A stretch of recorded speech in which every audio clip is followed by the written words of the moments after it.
she told me she got time today. She can come down to the White House and break down some economic theory from her MIT training to help you solve the problem. Dr. Claude Anderson, the author of Powernomics, one of the greatest economic thinkers in the history of this country, is right around the corner. You could bring him in too. He got time today also. So part of the reason the problem doesn't get solved is because I'm not convinced people really want to solve the problem. I remember I used to get calls from the Obama administration. I kid you not, I used to, and I thought that the calls were designed to hear from the community. And at that time, I had a little bit of a following. I was writing for AOL Black Voices, and I was on the faculty of Syracuse. And I say, great. I'd love to talk to you and share some ideas and perspectives on things that can really help the Black community. And it didn't take me long before I realized that they weren't calling me because they wanted to help the Black community. They were calling me because they wanted me to help them tell the Black community what to do. Do you understand the difference? And I know for some of us it breaks the illusion and the fairy tale. And I hate to have to bring this bad news to you, but the truth doesn't care about our feelings. The truth is only the truth. And the truth was that I had a conversation with this guy on the phone. It was some guy, he was like the head of Black media or something. Like again, one of those, what I call them Negro managers. These people that have their job is to connect with influencers. That's kind of what I was, an influencer, I guess, and manage them. And I'm like, I don't know if you need to check my resume, brother, because I'm not built for slavery. I'm not here to be told what to do.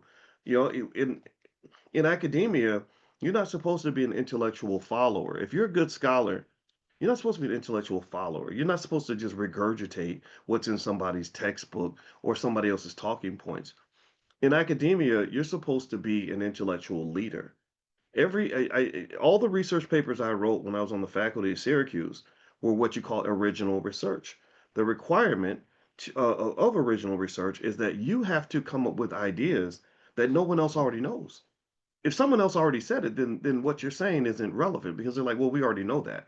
We need you on the frontier pushing the boundary of knowledge. Do you understand the difference there, right? So what that did for me was I took the assignment seriously. I said, okay, so my job here is not to just repeat talking points. It's not to just sit and whine about a problem. It's not to just simply reiterate the same frustration that we've had for a long time.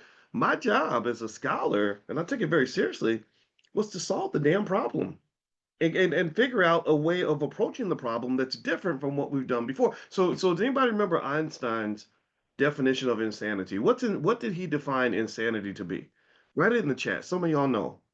Insanity, according to Einstein, is trying to solve a problem using the same approach you've used over and over and over before. That's the definition of insanity, to approach the same problem with the same tactic every single time and to repeat it over and over again and somehow think you're going to get a different result.